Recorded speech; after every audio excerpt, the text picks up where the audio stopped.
আয়ারল্যান্ডে ঝড়ের তাণ্ডবে ব্যাপক ক্ষয়ক্ষতি, একজনের মৃত্যু, বিদ্যুৎ বিচ্ছিন্ন ৮ লাখ বাড়িঘর ও ব্যবসা প্রতিষ্ঠান, উপড়ে গেছে গাছপালা, বন্ধ যান চলাচল।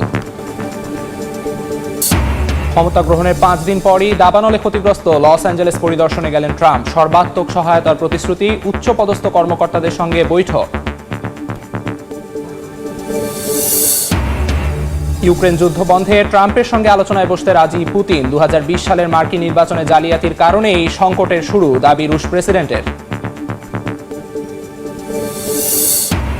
অধিকৃত পশ্চিম তীরে ইসরায়েলি বর্বরতা চলছেই, নিহত 2 ফিলিস্তিনি। গাজায় যুদ্ধবিরতি চুক্তির অনুযায়ী আরও 4 জিম্মিকে মুক্তি দেবে হামাস। এবং আদানির সঙ্গে বিদ্যুৎ ক্রয় চুক্তি বাতিল করল শ্রীলঙ্কা। দুর্নীতির অভিযোগের জেরেই এমন সিদ্ধান্ত, খবর গণমাধ্যমের। প্রতিবেদন সত্য নয়, দাবি প্রতিষ্ঠানটির। ইতিহাসের ভয়াবহতম দাবানলে তছনছ হয়ে যাওয়া লস অ্যাঞ্জেলেসের ক্ষতিগ্রস্ত এলাকা পুনর্গঠনে সর্বাত্মক সহায়তার প্রতিশ্রুতি দিয়েছেন মার্কিন প্রেসিডেন্ট ডোনাল্ড ট্রাম্প। স্থানীয় সময় শুক্রবার লস অ্যাঞ্জেলেসের আগুনে ভস্মীভূত এলাকা পরিদর্শনের সময় এই ঘোষণা দেন তিনি। এ সময় স্থানীয় জনপ্রতিনিধি ও প্রশাসনের উচ্চপদস্থ কর্মকর্তাদের সঙ্গে বৈঠক করেন মার্কিন প্রেসিডেন্ট। বৈঠকে ক্ষতিগ্রস্তদের পুনর্বাসন নিয়ে বিতর্কে জড়ান ট্রাম্প। যুক্তরাষ্ট্রের লস অ্যাঞ্জেলেস থেকে লস্কর আল মামুনের রিপোর্ট। যেদিকেই দেখা যায় শুধুই ধ্বংসস্তূপের চিহ্ন, পুড়ে ছাই হয়ে যাওয়া বাড়িঘর, গাছপালা জানান দেয় ক্যালিফোর্নিয়ার দাবানলের ভয়াবহতা। মার্কিন প্রেসিডেন্ট হিসাবে ক্ষমতা গ্রহণের 5 দিন পর অবশেষে স্মরণকালের সবচেয়ে ভয়াবহ দাবানলে ক্ষতিগ্রস্ত ক্যালিফোর্নিয়ার লস অ্যাঞ্জেলেস শহর পরিদর্শনে যান ডোনাল্ড ট্রাম্প। স্থানীয় সময় শুক্রবার বিকেল 3টার দিকে ফার্স্ট লেডি মেলানিয়া ট্রাম্পকে সঙ্গে নিয়ে ক্ষতিগ্রস্ত এলাকা পরিদর্শনে যান। এ সময় তাদের স্বাগত জানান ক্যালিফোর্নিয়া গভর্নর গ্যাভিন নিউসম। বিমানবন্দরে অপেক্ষমান সাংবাদিকদের সাথে সংক্ষিপ্ত মতবিনিময় করেন প্রেসিডেন্ট ট্রাম্প ও গভর্নর গ্যাভিন নিউসম। পরে ক্ষতিগ্রস্ত এলাকা প্যালিসেডসে আয়োজিত স্থানীয় জনপ্রতিনিধি ও প্রশাসনের শীর্ষ কর্মকর্তাদের সঙ্গে এক গোলটেবিল বৈঠক করেন। বৈঠকে প্রেসিডেন্ট ট্রাম্প বলেন, এমন ট্র্যাজেডি তিনি আগে কখনো দেখেননি। এ দাবানলকে ইতিহাসের ভয়াবহ প্রাকৃতিক দুর্যোগ উল্লেখ করে ক্ষয়ক্ষতি মোকাবিলায় ক্ষতিগ্রস্তদের সব ধরনের সহায়তার প্রতিশ্রুতি দেন ট্রাম্প। ইউক্রেন যুদ্ধ বন্ধে মার্কিন প্রেসিডেন্ট ডোনাল্ড ট্রাম্পের সঙ্গে আলোচনায় বসতে সম্মত আছেন পুতিন।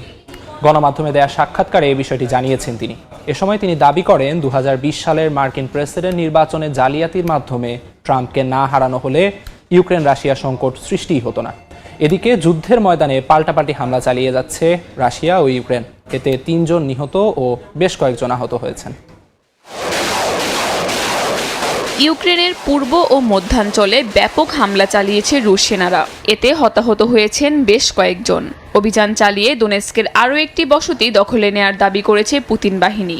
একই দিন মস্কো সহ রাশিয়ার বিভিন্ন অঞ্চল লক্ষ্য করে পাল্টা ব্যাপক ড্রোন হামলা চালায় ইউক্রেন। বেশ কিছু ড্রোন ভূপাতিত করলেও কয়েকটি অঞ্চলের বেশ কিছু অবকাঠামো ক্ষতিগ্রস্ত হওয়ার খবর পাওয়া গেছে। মার্কিন প্রেসিডেন্ট ডোনাল্ড ট্রাম্প শপথ নেয়ার পরই ইউক্রেন যুদ্ধ বন্ধে রাশিয়ার ওপর নিষেধাজ্ঞার হুমকি দেন। একই সঙ্গে এ বিষয়ে পুতিনের সঙ্গে আলোচনায় বসবেন বলেও জানান। অধিকৃত পশ্চিম তীরে স্থল অভিযান ও ড্রোন হামলা চালিয়েছে নেতানিয়াহু বাহিনী। এতে অন্তত 2 ফিলিস্তিনি নিহতের খবর পাওয়া গেছে। একই সঙ্গে স্থানীয় বেশ কয়েকজনকে আটক করা হয়েছে। অন্যদিকে গাজায় যুদ্ধবিরতির চুক্তি অনুযায়ী বন্দি বিনিময়ের দ্বিতীয় ধাপে আজ আরও 4 ইসরায়েলিকে মুক্তি দিতে যাচ্ছে হামাস। এক ঘোষণায় বিষয়টি নিশ্চিত করেছে সংগঠনটি।